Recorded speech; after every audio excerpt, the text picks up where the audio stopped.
आज मैं inorganic chemistry से आपके लिए 4 टॉपिक ऐसे लेकर आई हूँ जो कि शॉर्ट टाइप क्वेश्चन है, बहुत इंपॉर्टेंट रहते हैं एग्जाम्स के लिए।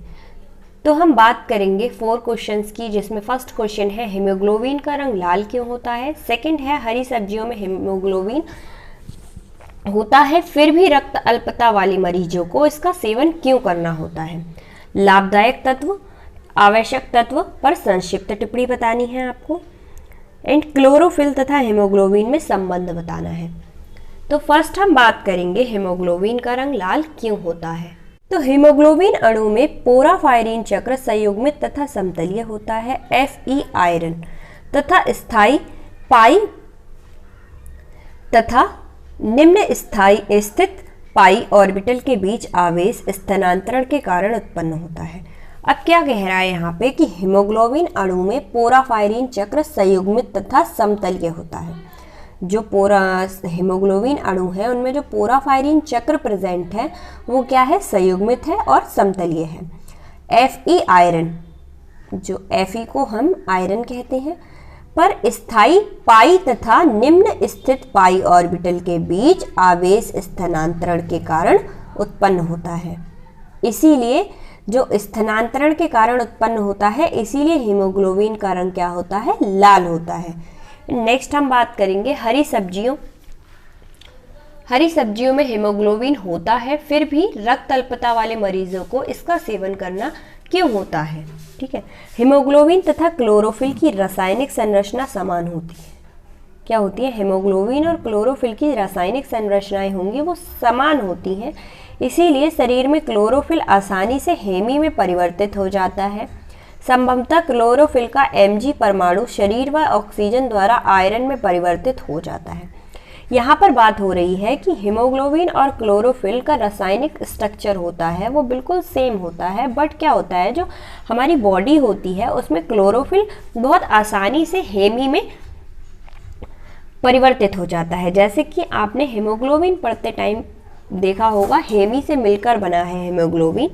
तो हेमी इसका एक पार्ट है जो परिवर्तित, अब क्लोरोफिल हेमी में चेंज हुआ, संभवतः क्लोरोफिल का Mg परमाणु मतलब जो परमाणु है शरीर व ऑक्सीजन द्वारा आयरन में परिवर्तित हो जाएगा। शरीर के द्वारा और ऑक्सीजन के द्वारा किस में चेंज हो जाएगा, आयरन में चेंज हो जाएगा। आहार में अब यहाँ पर देख लीजिए ऑक्सीजन, ठीक है, ऑक्सीजन में आयरन में चेंज किया है किसको हमने, बॉडी एंड O2 ऑक्सीजन द्वारा, Mg परमाणु और ऑक्सीजन द्वारा हमने क्या किया, उसे परिवर्तित किया तो Fe मिला। तो क्या है 12 Mg24 + 2 8 O16 क्या मिला 28 Fe66। आहार में हरी सब्जियों को खाने पर क्लोरोफिल प्राप्त होता है। अगर हम जो अपनी डाइट ले रहे हैं, जो डाइट में अगर हम हरी सब्जियों का सेवन करते हैं तो हमें क्या मिलेगा, क्लोरोफिल मिलेगा। यह क्लोरोफिल हीमोग्लोबिन में वृद्धि करता है। हम क्लोरोफिल ले रहे हैं बट हीमोग्लोबिन और क्लोरोफिल का स्ट्रक्चर सेम है और वो कुछ कुछ कॉम्बो करते हैं। तो हम क्लोरोफिल की डाइट लेने से हमारी बॉडी को क्या मिलता है, हीमोग्लोबिन में वृद्धि होती है। जो हमारी बॉडी में हीमोग्लोबिन प्रेजेंट है उसमें क्या होगी, वृद्धि होगी। अतः मानव शरीर में हीमोग्लोबिन उपयुक्त मात्रा में बन जाता है। तो क्लोरोफिल खाने से हीमोग्लोबिन में वृद्धि हुई और हमारी जो बॉडी में हीमोग्लोबिन की मात्रा है वो बढ़ जाएगी। यदि रक्त अल्पता वाले मरीज हरी सब्जियों का सेवन करते हैं तो इससे क्या होगा, हीमोग्लोबिन, हरी सब्जियों में हीमोग्लोबिन होता है फिर भी रक्त अल्पता वाले मरीजों का इसका सेवन क्यों करना होता है, क्योंकि उसमें क्लोरोफिल की वजह से। एंड नेक्स्ट है लाभदायक तत्व तथा आवश्यक तत्व पर संक्षिप्त टिप्पणी। वे तत्व जो जैविक प्रक्रियाओं में अति महत्वपूर्ण भूमिका निभाते हैं। जैविक क्रियाएं आप समझ रहे हैं, जैविक प्रक्रियाओं में बहुत ज़्यादा इम्पोर्टेंस रखते हैं, बहुत अच्छा रोल प्ले करते हैं, उन्हें आवश्यक तत्व कहते हैं। मतलब उन्हें जरूरी तत्व कहा जाता है। ये वे तत्व हैं जो ऊतक तथा संपूर्ण शरीर में सामान्य जैविक अवस्थाओं को बनाए रखने के लिए अति आवश्यक होते हैं। ये वो तत्व होते हैं जो हमारी बॉडी में जैविक क्रियाएं या जैविक अवस्थाओं को बनाने के लिए बहुत ज़्यादा इम्पोर्टेंट माने जाते हैं। तो इन्हें 2 समूहों में विभक्त किया गया है। कितने समूहों में? 2 उप समूहों में विभक्त किया गया है। तो 2 उप समूह इसके कौन से हैं? Macro elements and micro elements. Macro elements में क्या होता है? ये वे तत्व हैं जो जीवों के आहार में अधिक मात्रा में उपस्थित होते हैं। मैक्रो एलिमेंट्स क्या होते हैं?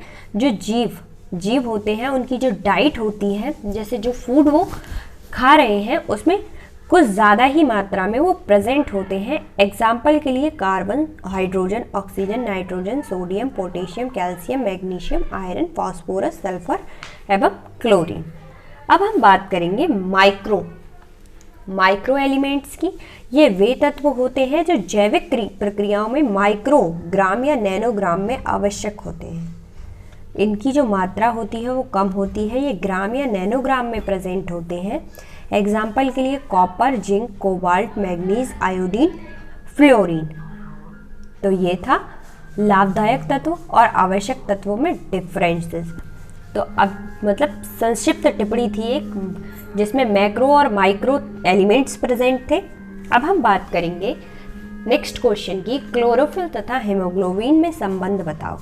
तो क्लोरोफिल और हीमोग्लोबिन में क्या संबंध है? क्लोरोफिल तथा हीमोग्लोबिन दोनों ही संरचनाओं में पोराफायरिन्स अणु के बीच धातु आयन मौजूद रहता है। तो क्लोरोफिल है और हीमोग्लोबिन दोनों की जो स्ट्रक्चर होता है, संरचना मतलब स्ट्रक्चर होता है, उसमें पोराफायरिन्स अणु के बीच जो पोराफायरिन्स स्ट्रक्चर में पोराफायरिन्स अणु प्रेजेंट है, उसके बीच क्या होगा? धातु आयन मौजूद होगा। क्या मौजूद होगा? धातु आयन। इनमें सिमिलैरिटी क्या है कि दोनों की पोराफायरिन्स अणु के बीच धातु आयन प्रेजेंट होता है। क्लोरोफिल में Mg2+ आयन, जबकि हीमोग्लोबिन में Fe2+ आयन। इसमें Mg2+ पाया जाएगा, इसमें Fe2+। धातु आयन मतलब क्लोरोफिल में धातु आयन Mg2+ होगा, जबकि हीमोग्लोबिन में धातु आयन Fe2+ होगा। आयन प्रेजेंट रहते हैं।